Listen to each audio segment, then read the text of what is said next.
मध्य प्रदेश की मोहन सरकार ने मंगलवार को एक के बाद एक बड़े फैसले लेकर साफ कर दिया कि अब विकास थमेगा नहीं, भागेगा। भोपाल और इंदौर को मेट्रोपॉलिटन सिटी बनाने का ऐतिहासिक ऐलान हुआ और साथ ही शुरू हुआ शहरी कायाकल्प का नया युग। भोपाल इंदौर मेट्रोपॉलिटन रीजन को मिलेगी अलग गवर्नेंस, बेहतर ट्रैफिक, अत्याधुनिक सीवरेज सिस्टम और स्मार्ट सिटी प्लानिंग। इस प्रोजेक्ट के पहले फेज में भोपाल के साथ विदिशा, रायसेन, सीहोर और राजगढ़, तो वहीं इंदौर के साथ देवास, महू और पीथमपुर भी शामिल हो सकते हैं। फिलहाल 200 करोड़ की राशि स्वीकृत और कुल 1700 करोड़ की अधोसंरचना परियोजनाओं को मिली मंजूरी। और यही नहीं रुकी कैबिनेट की कलम। अब मध्य प्रदेश बनेगा देश का पहला राज्य जहां 600 मेगावाट का बैटरी स्टोरेज सोलर प्रोजेक्ट लगाया जाएगा, जो दिन में एनर्जी चार्ज करेगा और रात में चलाएगा शहर। इसके अलावा सहकारी संस्थाओं के सशक्तिकरण के लिए एएमयू सेल भी गठित होगा। आज सुबह 9:30 बजे हमारे यशस्वी मुख्यमंत्री डॉक्टर मोहन यादव जी के नेतृत्व में मंत्रिमंडल की बैठक हुई है। उसमें मुख्यमंत्री शहरी अधोसंरचना विकास योजना है जो उसको निरंतरता प्रदान करते हुए 1700 करोड़ रुपया स्वीकृत किया गया है और हमने आग्रह किया है कि इसका 5वां चरण भी लगभग 4000 करोड़ का है, वह शीघ्र स्वीकृति प्रदान करें। अभी सिद्धांत मुख्यमंत्री जी ने स्वीकृति दी है। मुझे उम्मीद है कि अगले कैबिनेट में या 2-3 कैबिनेट बाद वो भी हो जाएंगे। एक बहुत ही इनोवेटिव सोलर एनर्जी के ऊपर मध्य प्रदेश में काम हो रहा है।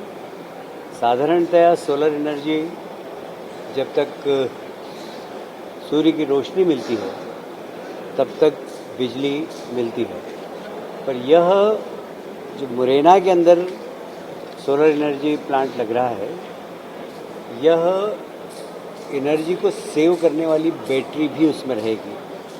दिन में तो जो एनर्जी है वो सूर्य से प्राप्त करेंगे और बैटरी स्टोरेज, जो बची हुई बिजली वो बैटरी के अंदर स्टोर होगी और रात में भी ये बिजली प्रदान करेंगे।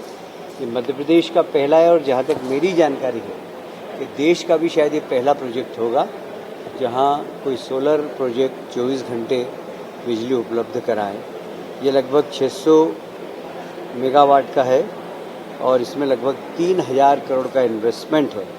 ये प्राइवेट इन्वेस्टर आ रहे हैं और ये मुरैना का एक यूनिक प्रोजेक्ट है। मुरैना में इतना बड़ा इन्वेस्टमेंट पहली बार हो रहा है। कार्यालय आयुक्त एवं पंजीकृत सहकारी में प्रोजेक्ट मैनेजमेंट यूनिट पीएमयू क्या होता है कि जब हम सहकारिता के क्षेत्र में काम करते हैं तो कई बार जो सहकारी क्षेत्र के नेता हैं वो आजकल आधुनिक टेक्नोलॉजी, आधुनिक मैनेजमेंट इसमें पूरी तरह दक्ष नहीं होते हैं। तो सहकारिता विभाग को दक्ष करने के लिए ये बहुत ज़रूरी है कि अच्छे एडवाइज़र हों, अच्छे लोग हों, कॉन्ट्रैक्ट बेसिस पर लाएं और सहकारिता विभाग को दक्ष करें। तो एक पीएमयू सेल का गठन होगा और ये शायद मध्य प्रदेश में पहला प्रयोग है कि सहकारी क्षेत्र को सशक्त करने के लिए इस प्रकार का प्रयोग किया जा रहा है। अभी आपने सुना होगा मध्य प्रदेश महानगर नियोजन एवं विकास विधेयक 2025 अभी पारित किया है सदन ने। लंबी चर्चा हुई, लगभग 3 घंटे, और सभी माननीय सदस्यों, चाहे पक्ष के हों चाहे विपक्ष ने, नैतिक रूप से सबने इसका समर्थन किया। यह महानगरीय क्षेत्र की घोषणा इंदौर और भोपाल की हुई है अभी। उसके बाद हम समय आने पर जबलपुर, ग्वालियर और रीवा के लिए भी महानगरीय रीजनल प्लानिंग एवं डेवलपमेंट एक्ट लाएंगे थे। महानगरीय क्षेत्र की घोषणा के साथ साथ महानगरीय योजना समिति बनेगी।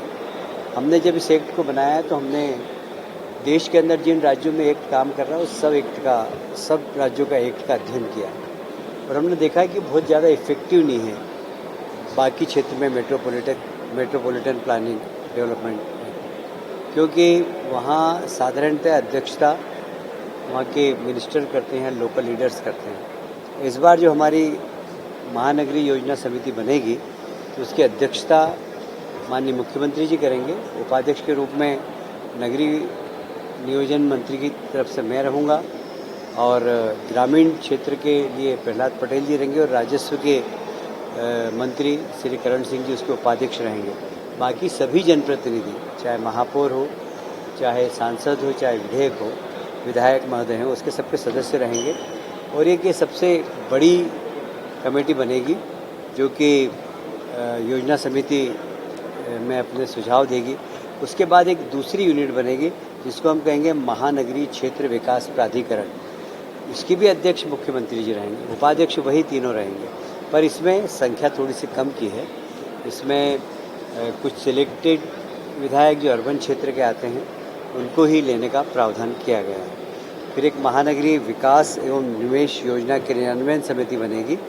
उसमें सब अधिकारियों को लिया गया है कि जो प्लान महानगरीय योजना समिति करेगी उस प्लान को एग्जीक्यूट करने का काम इस कमेटी का होगा, जिसमें मुख्य सचिव से लेकर और सारे अधिकारी रहेंगे।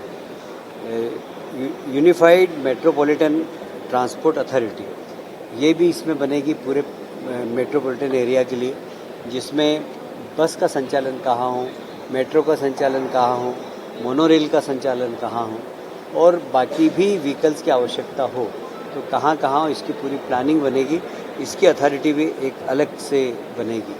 इस महानगर में लगभग 10 लाख से ज़्यादा संख्या वाले ही क्षेत्र लिए जाएंगे। वैसे संविधान के 74वें संशोधन में